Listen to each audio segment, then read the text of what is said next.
तो कहानी की शुरुआत में हमें एक जंगल को दिखाया जाता है। इस जंगल में हम देखते हैं कि कुछ लोग हैं जो चोरी चुपके रात के समय में पेड़ को काट रहे होते हैं। लकड़ी को ठीक तरीके से काटने के बाद उसे अपनी ट्रक पर रख लेते हैं और सुबह होने से पहले ये लोग उस लकड़ी को एक मिल में ले जाकर के दे देते हैं। ये बहुत ही कीमती लकड़ियाँ थी, इसलिए इन लोगों को अच्छे खासे पैसे मिलते थे। लकड़ी को मिल में रखने के बाद मिल का जो मालिक था टिम, वो ट्रक ड्राइवर से एक बैग चेंज करता है। दरअसल ट्रक ड्राइवर को जो बैग मिला उसमें सिर्फ ड्रग था। लकड़ी के बदले में इन लोगों को ड्रग दिया जा रहा था। अब शायद इस घपाले के बारे में कुछ लोगों को मालूम चल जाता है, इसलिए वो ट्रक ड्राइवर के पास आकर के ड्रग को छीन लेते हैं। लेकिन सही बात तो ये थी कि ये लोग सिर्फ पैसों को लेने के लिए आए थे। ट्रक ड्राइवर कुछ ज्यादा ही उछल कूद कर रहा था, इसलिए जो यहाँ पर स्टैन था वो उसे गन से शूट करके मार देता है। और उसे मारने के बाद जब ये लोग बैग को चेक करते हैं तो इन लोगों को पैसे के बजाय ड्रग मिलता है, इसलिए स्टैन और ज्यादा गुस्सा हो जाता है। दरअसल जो पैसों का बैग था वो मिल का मालिक टिम अपने साथ लेकर के गया था। अब इसके बाद टिम उन पैसों को लेकर के अपने घर के बेसमेंट में जाता है और उन सारे पैसों को उसी जगह पर छुपा देता है। यहाँ पर सीन कट करके हमें रॉबर्ट नाम के एक इंसान को दिखाया जाता है। वो अपनी बीवी कैरी के साथ में रहता है। रॉबर्ट के लिए सबसे दुख की बात यह है कि वो किसी को भी जब उधार देता है तो वे लोग उधार के पैसे रॉबर्ट को वापस नहीं लौटाते हैं और उन पैसों को रॉबर्ट मांगने में भी शर्माता है। उसकी फैमिली को इस समय पैसों की बहुत जरूरत है। उसकी बीवी कहती है कि हमें बहुत सारे लोगों से पैसे लेने भी हैं और बहुत सारे लोगों को उधार भी देना है और पैसे तो इस समय हमारे पास है नहीं, तो बताओ काम कैसे चलेगा। इसके बाद कैरी कहती है कि पास में ही एक मिल है, मैं उसमें जाकर के काम करना चाहती हूँ क्योंकि बिना पैसों के काम नहीं चलने वाला है। तुमने जिसे उधार दिया है वो पैसे को वापस भी नहीं लौटा रहे हैं। इसके बाद रॉबर्ट कहता है कि मुझे टिम के घर पर उसकी पाइप ठीक करने के लिए जाना है। मैं शाम को जब आऊंगा तब इसके लिए बात करूंगा। इसके बाद वो अपनी कार को लेता है और टिम के घर की तरफ जाने लगता है। घर के पास पहुँचने के बाद थोड़ी ही दूर पर उसकी कार खराब हो जाती है, इसलिए वो अपनी कार में से पाइप को ठीक करने के लिए सारा सामान ले लेता है और लेने के बाद वो टिम के घर उसके बेसमेंट में चला जाता है क्योंकि जो पाइप खराब हुई थी वो उसके बेसमेंट में ही खराब हुई थी। वो अंदर जाकर के ढूंढने लगता है कि कौन सी पाइप खराब हुई है। दूसरी तरफ हमें टिम को दिखाया जाता है जो जंगल में टहलने के लिए गया था।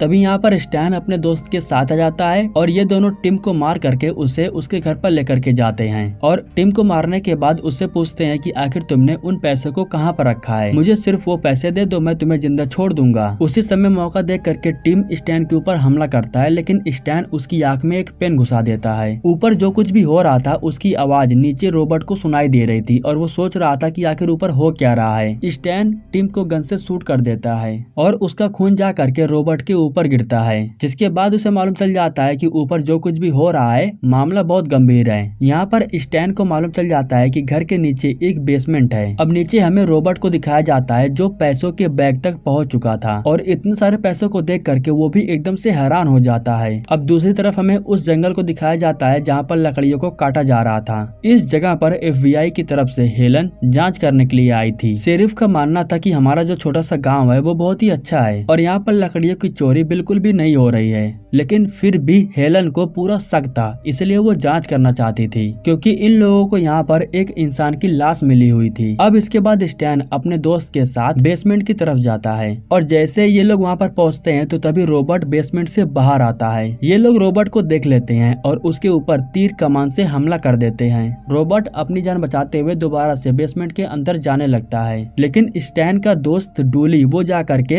रॉबर्ट को पकड़ने की कोशिश करता है। मौके पर रॉबर्ट के हाथ में एक हथियार था जिससे वो डूली के हाथ को ही काट देता है और इसके बाद रॉबर्ट बेसमेंट के अंदर जाने के बाद वो दरवाजे को बंद कर लेता है। अब ये दोनों रॉबर्ट को छोड़ करके टिम के घर में आ जाते हैं और ये सोचने लगते हैं कि आखिर रॉबर्ट से उन पैसों को कैसे लिया जाए। और इसके बाद स्टैन खुद रॉबर्ट से पूछ लेता है कि आखिर तुम कौन हो और यहाँ पर क्या कर रहे हो। जिसके बाद रॉबर्ट कहता है कि मैं एक प्लम्बर हूँ और यहाँ पर पाइप ठीक करने के लिए आया था, मुझे यहाँ से बाहर जाने दो, मुझे कुछ भी नहीं पता है। जिसके बाद स्टैन कहता है कि तुम्हारे पास मेरा एक सामान है, तुम उसे ला करके दे दो और यहाँ से जा सकते हो। लेकिन अब रॉबर्ट वो पैसे इन लोगों को नहीं देना चाहता था क्योंकि रॉबर्ट को मालूम था कि ये लोग यहाँ पर इन पैसे को चुराने के लिए आए हैं। स्टैन कहता है कि जितना लेट करोगे उतना तुम्हें तकलीफ होगी, तुम्हारे शरीर से खून निकलते जा रहा है और जल्द ही तुम्हारी मौत हो जाएगी। जिसके बाद हम आराम से आकर के उन पैसे को ले लेंगे। डूली का हाथ कट जाने की वजह से बहुत दर्द हो रहा था। दूसरी तरफ हमें हेलन को दिखाया जाता है, वो कहती है कि मुझे टिम के ऊपर शक हो रहा है क्योंकि वो काफी दिन से चोरी चोरी चुपके लकड़ियों को बेच रहा है। इसका कंप्लेन हमारे पास बहुत पहले ही आ चुका था। शेरिफ कहता है कि ऐसा बिल्कुल भी नहीं हो सकता है, टिम एक अच्छा इंसान है। हेलन कहती है कि कोई बात नहीं, मैं सिर्फ जांच करूंगी, उसके बाद यहाँ से चली जाऊंगी। इसके बाद शेरिफ उसे जांच करने की परमिशन दे देता है। जॉर्डी नाम की जो पुलिस ऑफिसर थी वो हेलन को अपने साथ लेकर के टिम के मिल में जाती है। रॉबर्ट के शरीर में तीर लगने की वजह से उसे बहुत तकलीफ हो रही थी,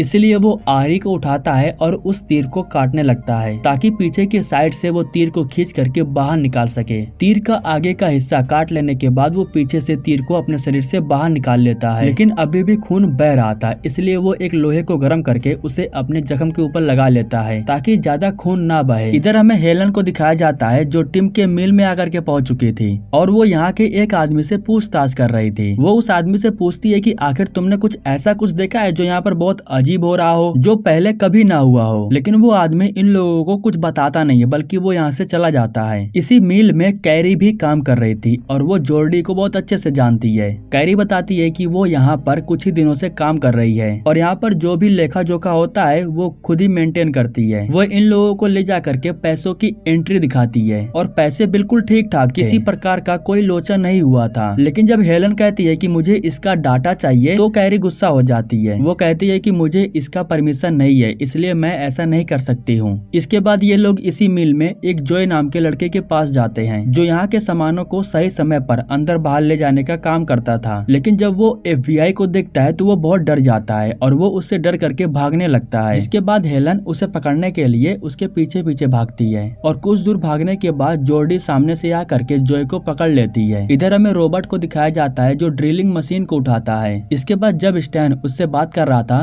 तो वो मौका देख करके उसके पैर में एक कील घुसा देता है, जिसकी वजह से उसे काफी दर्द हो रहा था। और अब इसके बाद रॉबर्ट पैसों को जला करके ऊपर की तरफ फेंकने लगता है। स्टैन पैसों को बुझाने के लिए उसके पास जाता है, लेकिन उसके पैर में ही आग लग जाती है। लेकिन मौके पर डोली आ करके आग को बुझा देता है। इधर कैरी जब दोबारा से पैसों को चेक करती है तो उसे मालूम चलता है कि पैसों की लेन देन बहुत ज्यादा हुई है, पहले इतना नहीं हुआ था। और इसके बाद वो जॉर्डी के पास कॉल करके ये बात वो उसे बताती है। इधर जो शेरिफ थे वो जॉय के ऊपर बहुत गुस्सा थे क्योंकि वो शुरू से ही जॉय को एक अच्छा इंसान मानते थे। हेलन कहती है कि अगर तुम जेल में नहीं जाना चाहते हो तो जो कुछ भी हुआ था वो सब कुछ हमें बता दो। जिसके बाद जॉय कहता है कि वे लोग रात में लकड़ियों को काटते थे और मेरा सिर्फ काम था उन लकड़ियों को मिल तक लेके जाना। लकड़ियों के बदले में हमें ड्रग्स दिए जाते थे। खैर अब रॉबर्ट बाहर नहीं आ रहा था, इसलिए ये लोग अब उसे मारने का प्लान बना ही लेते हैं। ये लोग एक ज्वलनशील गैस को बेसमेंट के अंदर छोड़ देते हैं और इसके बाद ये लोग अंदर आग लगा देते हैं, जिसकी वजह से एक तेज धमाका होता है। लेकिन इस आग से रॉबर्ट बच जाता है क्योंकि वो पहले ही इसका जुगाड़ बना चुका था।